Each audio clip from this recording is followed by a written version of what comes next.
नमस्कार and welcome to study glows. मैं हूं Prashant Mawani. I hope you loading good my dear friends. आज हम बात करने वाले हैं भोपाल गैस ट्रेजेडी के बारे में। इसका थरो एनालिसिस हम करने वाले हैं। Let's quickly crack on.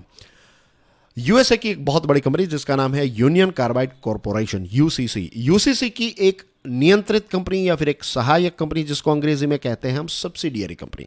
तो मेन मालिक जो है दैट इज यूसीसी, एक अमेरिकन कंपनी है, और उसकी एक PETA company union carbide India limited, UCIL, हमारे देश भारत में ऑपरेट कर रही थी। ये जो यूसीआईएल है, इसका एक पेस्टिसाइड को पैदा करने वाला पेस्टिसाइड मैन्युफैक्चरिंग प्लांट जो है वो भोपाल के आउटस्कर्ट्स में था। 2 दिसंबर 1984 की वो मनहूस रात थी जब इस पेस्टिसाइड मैन्युफैक्चरिंग प्लांट में से एक बहुत ही जहरीला gas Mithil isocyanide MIC gas जो है वो लीक होने लगा। और इसकी इम्पैक्ट जो है वो इस प्लांट के इर्द गिर्द रहने वाले भोपाल के बहुत सारे क्षेत्रों में रहने वाले लोग जो हैं उनको होने लगी। बहुत सारे लोगों की आंखें जलने लगी। बहुत सारे लोग जो हैं वो सांस नहीं ले पा रहे थे, उनको डिफ़िकल्टीज हो रही थी। और बहुत सारे लोग जो हैं वो धड़ाधड़ अनकॉन्शियस हो गए, यानी कि वो बेहोश हो गए। ये तो इसकी स्टार्टिंग की इफेक्ट थी। कुछ समय के बाद, कुछ दिनों के बाद, जब ये गैस लीक होने लगा, उसके कुछ दिनों के अंदर ही 3000 लोगों की मृत्यु हो गई। और बहुत सारे लोग जो हैं उनको लॉन्ग टर्म हेल्थ इफेक्ट भी हुई। बहुत सारे लोगों को इस गैस की वजह से एक लॉन्ग टर्म अलग अलग प्रकार की डिजीजेस भी होने लगे। इतना ही नहीं, एनवायरनमेंट को लेकर भी इसकी इम्पैक्ट बहुत ही नेगेटिव रही। इर्द गिर्द का जो पानी था, ये जो प्लांट था, और भोपाल के बहुत सारे क्षेत्रों में जो ग्राउंड वाटर था वो कंटामिनेट हो गया, पॉल्यूट हो गया। और उस समय पर हैंड पंप्स हुआ करते थे, तो जो हैंड पंप्स हैं उनको भी सील करना पड़ा, क्योंकि ये पानी पीने से भी लोगों की तबीयत जो है वो बहुत ही ज़्यादा ख़राब होने लगी थी। हेल्थ की इम्पैक्ट यहाँ तक नहीं रुकी। बहुत सारी महिलाएं जो हैं उनकी रिप्रोडक्टिव हेल्थ हमेशा हमेशा के लिए बर्बाद हो गई। और जो छोटे बच्चे थे उनका कॉग्निटिव डेवलपमेंट जो है वो भी कहीं ना कहीं बंद हो गया। यूनाइटेड नेशन की एक बॉडी है ILO, एक ऑर्गेनाइजेशन है, इंटरनेशनल लेबर ऑर्गेनाइजेशन। 2019 में ILO ने यह कहा कि 1919 में एक बहुत बड़ा इंडस्ट्रियल एक्सीडेंट हुआ था। उसके बाद अगर कोई बड़ा इंडस्ट्रियल एक्सीडेंट हुआ है तो that is this Bhopal gas tragedy. तो यू कैन इमेजिन कि ये कितना बड़ा इंसिडेंट, कितना बड़ा एक्सीडेंट हुआ। अब प्रश्न ये उठता है कि ये इंसिडेंट हुआ क्यों। इसके पीछे मेन रीज़न ये है कि ये जो प्लांट था इसमें हेल्थ एंड सेफ्टी के रूल्स ना के बराबर थे, या इसमें बहुत ज़्यादा लापरवाही बरती गई थी। और जो वर्कर्स यहाँ पर काम कर रहे थे उनको सेफ्टी के साथ जुड़ी हुई ऐसी कोई भी खास ट्रेनिंग जो है वो नहीं दी गई थी। In fact you will be surprise to know, जो वर्कर्स थे उनको MIC कितना जहरीला है उसके बारे में कोई आइडिया ही नहीं है। They were not aware about MIC gas at all. दूसरी जो चिंता की बात है या फिर एक सोचने वाली बात जो है वो ये है कि USA जैसे देश में लंबे समय से हेल्थ एंड सेफ्टी को लेकर रूल्स एंड रेगुलेशंस जो है वो काफ़ी ज़्यादा स्ट्रिक्ट रहे हैं। लेकिन ये सारे देशों की, आई am not just blaming USA, लेकिन जनरली यू विल फाइंड कि जो डेवलप्ड देशों की कंपनीज होती हैं वो अपने देशों में तो रूल्स एंड रेगुलेशंस को, हेल्थ एंड सेफ्टी के रूल्स एंड रेगुलेशंस को बहुत अच्छी तरीके से फॉलो करती हैं। लेकिन जब वो बांग्लादेश, इंडिया, पाकिस्तान या फिर दूसरे डेवलपिंग देशों में अपने प्लांट सेटअप करती हैं तो वो सेफ्टी रूल्स जो हैं उनको उतना ज़्यादा एम्फेसिस नहीं देती हैं। यहाँ पर सेफ्टी रूल्स और सेफ्टी के पीछे जो ट्रेनिंग है या फिर जो भी इक्विपमेंट्स आपको चाहिए, ये सारी चीज़ें जो हैं वो ये कंपनीज के लिए एक्सपेंसेस हो जाते हैं। अपने देश में नेसेसिटी है, हमारे देशों में this is all their expenses. इनको ये खर्च मानते हैं, अपना प्रॉफिट कम होगा अगर ये सारी चीज़ों को फॉलो करेंगे। ये एक जनरल एटीट्यूड हमें देखने को मिला है। डॉक्टर S वरदराजन जो ये CSIR के हैं, तो उन्होंने उस समय पर कहा था MIC gas in its plant was being handled without adequate safety measures और प्लान्स फॉर इमरजेंसी। ना तो कोई सेफ्टी मेजर्स उस समय पर थे, और इमरजेंसी के दौरान क्या किया जाना चाहिए इसको लेकर किसी भी प्रकार के प्लान्स जो है वो नहीं थे। ये पहली बार हमारे देश में ऐसा हुआ। ये भोपाल गैस ट्रेजेडी के बाद हमारे देश की आंखें खुली। पहली बार हमारा फोकस जो है, देश का फोकस, सरकार का फोकस इस बात पर गया कि इंडस्ट्रियल एक्सीडेंट की इम्पैक्ट जो है वो लोगों पर भी होती है और एनवायरनमेंट पर भी होती है। उससे पहले हमारी सरकार के दिमाग में कभी भी ये ख्याल जो है वो नहीं आया था। अगर शायद ख्याल आया भी होता तो इसको उतना ज़्यादा सीरियसली जो है वो एंटरटेन या फिर उसको इतना ज़्यादा सीरियस अटेंशन जो है वो नहीं मिला था। पीआरएस लेजिस्लेटिव रिसर्च का एक आर्टिकल ये कहता है, the incident also pointed to the lack of specific laws in India at the time for handling such matters. हमारे देश में उस समय पर कोई ऐसे स्पेसिफिक लॉज भी नहीं थे, ऐसे कोई खास कानून भी नहीं थे कि अगर इस प्रकार के कोई इंसिडेंट होते हैं तो उसमें क्या किया जाना चाहिए। तो बेसिकली हमारा जो अप्रोच रहा है, और अगर आप देखेंगे आज़ादी के बाद का जो एक जनरली एक अप्रोच रहा है, वो हमेशा हमारा एक रिएक्टिव अप्रोच रहा है। ये हमारे डे टू डे लाइफ में भी हमें देखने को मिलता है कि जब हम बीमार पड़ते हैं उसके बाद हम हॉस्पिटल जाते हैं या फिर क्लिनिक जाते हैं, डॉक्टर के पास जाते हैं। हम रेगुलर जीवन में भी उतने ज़्यादा प्रोएक्टिव नहीं हैं, राइट। जनरली स्पीकिंग लोग जो हैं वो हमारे देश के उतने ज़्यादा प्रोएक्टिव नहीं है। प्रोएक्टिव इन द सेंस कि आप वे सारी चीज़ें करें जिससे आप कम से कम बीमार या फिर बीमार ना पड़े। तो सरकार का भी एटीट्यूड इसी प्रकार का रहा है। जब भी कोई चीज़ होती है उसके बाद हम सोचने लगते हैं कि अब हमें क्या करना चाहिए। जब भी कोई पटाखों की फैक्ट्री में छोटे बच्चे मर जाते हैं उस समय पर सरकार जो है वो लेबर लॉज और इन सारी चीज़ों को और ज़्यादा इंप्लीमेंट करने पर जोर देती है, या फिर कुछ लॉज जो है वो उसके बाद ही बनाए जाते हैं। तो ये चीज़ उस समय पर भी थी। लगभग इसी प्रकार की चीज़ें आज भी हमें देखने को मिलती हैं। बट एनीवेज, ये जो इंसिडेंट हुआ, ये जो ट्रेजिडी हुई, उसके बाद एनवायरनमेंट प्रोटेक्शन एक्ट 1986 का जन्म हुआ। और ये जो एक्ट है ये एक बहुत ही इंपॉर्टेंट एक्ट है। बहुत सारी कॉम्पिटिटिव एग्जामिनेशन में इस पर से एमसीक्यू आज भी पूछे जाते हैं, क्योंकि ये एक बहुत बड़ा माइलस्टोन है when it comes to this type of incidents. और एनवायरनमेंट को लेकर, एनवायरनमेंट प्रोटेक्शन को लेकर एक बहुत बड़ा माइलस्टोन है ये एक्ट 1986 वाला।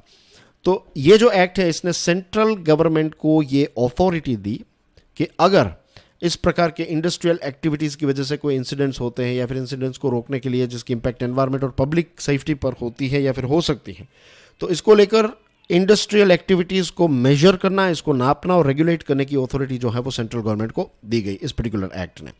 फिर Bhopal gas leak disaster processing of claims act, ये 1985 में पास किया गया, यानी कि ट्रेजेडी के एक साल बाद इसको पास किया गया।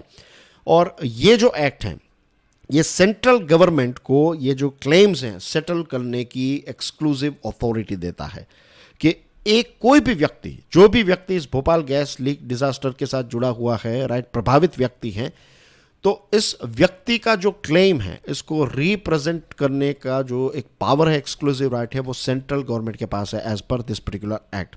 उसके बाद public liability insurance act of 1991 भी आया, provides public liability insurance for providing immediate relief to the persons affected by an accident occurring while handling any hazardous substance। कोई भी hazardous substance जो है उसको हैंडल करते वक्त अगर कोई एक्सीडेंट होता है और इससे लोग प्रभावित होते हैं, राइट, तो उसको इमीडिएट रिलीफ, इमीडिएट कॉम्पनसेशन देने को लेकर भी एक स्पेसिफिक लॉ जो है वो सरकार ने बनाया। अब इस लॉ का इम्प्लीमेंटेशन कैसे हुआ, नहीं हुआ, will talk about it in a minute. उससे पहले I would like to introduce all of you to this person. इनका नाम है वॉरेन एंडरसन। ये यूसी यानी कि यूनियन कार्बाइड के चेयरमैन थे। जब ये इंसिडेंट हुआ तो उसके बाद ये वॉरेन एंडरसन पर एक केस जो है वो हमारे देश भारत में फाइल किया गया, और जब वॉरेन जो है वो भारत की यात्रा पर आए तो उनको गिरफ्तार भी किया गया। फिर उन्होंने बेल एप्लीकेशन की और कुछ समय के बाद उनको रिहा किया गया, राइट, उनको बेल मिल गई। जैसे ही बेल मिली वो हमारा देश छोड़कर वापस अपने देश यूएसए चले गए। इसी के साथ साथ जो यूसी कंपनी है तो इसके बहुत सारे हाई लेवल के एग्जीक्यूटिव्स जो हैं उनको भी बेल मिल गई। ये पूरा केस जो है वो यूएसए में भी फाइल किया गया था, लेकिन कुछ समय के बाद यूएसए की कोर्ट ने ये केस जो है वो भारत में ट्रांसफ़र कर दिया। दिसंबर 1987 की बात है जब सीबीआई ने एंडरसन के खिलाफ कोर्ट में चार्जशीट फाइल की, और उसके 2 साल के बाद एक नॉन बेलेबल वारंट जो है वो एंडरसन के खिलाफ रिलीज किया गया, क्योंकि एंडरसन हमारा देश छोड़कर वापस अपने देश चले गए थे और बार बार उनको समन्स भेजे जा रहे थे, लेकिन वो समन्स को रिप्लाई नहीं कर रहे थे। वो बेसिकली सुप्रीम कोर्ट के सामने जो है वो पेश नहीं हो रहे थे। एंडरसन का इवेंचुअली हुआ क्या, एंडरसन कभी भी वापस लौटकर हमारे देश नहीं आए और 2014 में एंडरसन जो है उनका निधन हो गया। एनीवेज, फरवरी 1989 ये इंसिडेंट के 5 साल के बाद भारत सरकार और यूनियन कार्बाइड के बीच में एक आउट ऑफ कोर्ट डील हुई। ये कोर्ट में नहीं हुई थी, कोर्ट के बाहर ये डील हुई, और इस डील में ये था कि ये यूनियन कार्बाइड जो है वो भारत सरकार को $470 मिलियन कॉम्पनसेशन के पैसे देगी, और ये पैसे जो है वो सरकार जो है वो वापस डिस्ट्रीब्यूट कर देगी। जो प्रभावित लोग हैं तो उनके भलाई के लिए पैसे जो हैं उनका इस्तेमाल किया जाएगा। तो ये तय हुआ था 1989 में। नाउ सुप्रीम कोर्ट ने भी ये जो 470 मिलियन की जो डील है इसको अपहेल्ड किया। सुप्रीम कोर्ट ने भी इसको ग्रीन सिग्नल दिया कि this is a good amount. आप सोचिए, आज से लगभग 35 साल पहले, 35 से भी थोड़ा ज़्यादा वक्त हो गया होगा, तो 39 ईयर्स पहले $470 million is a very big amount, as we all know. अब जो 1991 वाला लॉ था ना कि कॉम्पनसेशन इमीडिएट रिलीफ जो लिखा गया था उस पर्टिकुलर लॉ में, अब गवर्नमेंट का सबसे बड़ा फॉल्ट ये रहा, हमारी भारत सरकार का, कि जो पैसे हैं उसको सरकार ने फटाफट रिलीज़ नहीं किया, उसको बहुत ही धीरे धीरे डिले के साथ रिलीज़ किया। जब एक केस चल रहा था एक साइड पर, तो दूसरी साइड पर सरकार को पूरा लिस्ट तैयार करने की ज़रूरत थी, लेकिन ऐसा हुआ नहीं। एनीवेज, तो डिले की वजह से लोग जो है वो प्रोटेस्ट करने लगे, और बहुत सारे लोग जो हैं वो आज भी ये कहते हैं कि ये यूनियन कार्बाइड जो है ये अपनी रिस्पॉन्सिबिलिटी से भाग रही है एंड थिंग्स लाइक दैट। 1999 में एक बहुत बड़ी कंपनी जिसका नाम है डाव जोन्स, तो डाव जोन्स ने इस कंपनी यूनियन कार्बाइड को खरीद लिया, टेक ओवर कर लिया।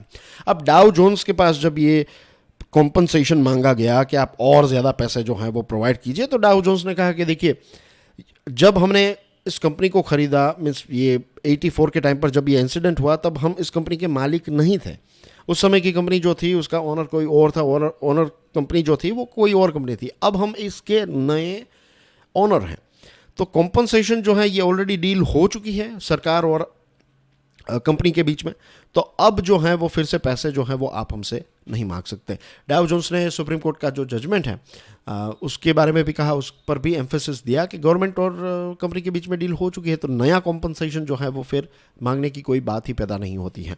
2010 में सीबीआई ने सुप्रीम कोर्ट में जो 1996 का जजमेंट था सुप्रीम कोर्ट का, तो इसको फिर से रिकंसिडर करने की एक पिटीशन फाइल की। नाउ रिमेंबर 2010 यानी कि जो कॉम्पनसेशन की डील हुई थी उसके 19 साल के बाद सेंट्रल गवर्नमेंट, व्हेन आई से CBI I am talking about central government, कि सेंट्रल गवर्नमेंट जो है वो जाती है कोर्ट के पास और कहती है कि जो अमाउंट दी गई थी उसको 10 टाइम्स बढ़ा दी जाए और उतनी अमाउंट जो है वो हमें दी जाए ताकि हम लोगों के लिए इस अमाउंट को यूज़ कर सकें। 2010 की पिटीशन जो है उसके बारे में डाव जोन्स ने ये कहा कि भारत सरकार के इस प्रकार के स्टेप्स जो हैं ये भारत की छवि के लिए बिल्कुल ही अच्छा नहीं है, ये भारत की जो रेपुटेशन है उसको डिस्ट्रॉय करते हैं, क्योंकि एक तरफ सरकार ही एग्री करती है कि चलो इतने पैसे आप हमें दे दीजिए and the chapter is over, हम बाकी हमारे देश के लोगों का ख्याल जो है वो हम रख लेंगे। सर कंपनी पैसे भी दे देती है और उसके बाद आप फिर से हमारे पास से और ज़्यादा एक्सटोर्शन कर रहे हैं।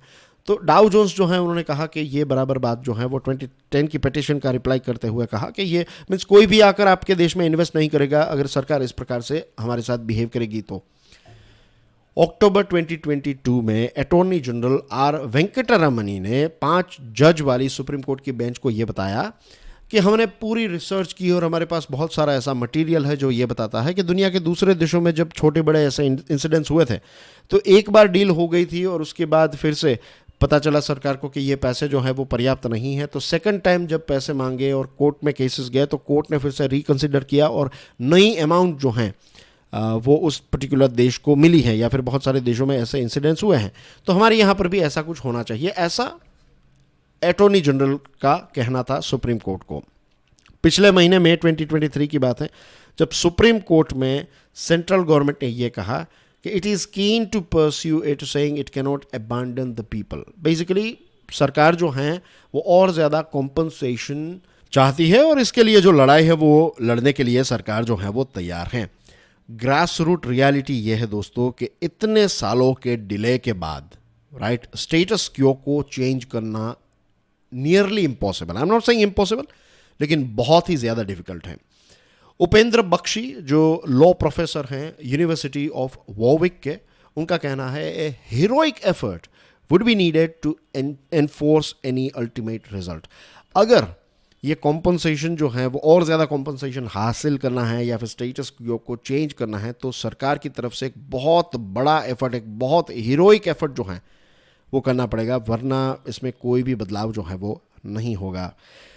So that's basically everything in today's discussion. I hope आज की इस डिस्कशन से आपको भोपाल गैस ट्रेजेडी को लेकर एक कॉन्सेप्चुअल क्लैरिटी मिली होगी। Thank you very much for your love and support. God bless you all. जय हिंद।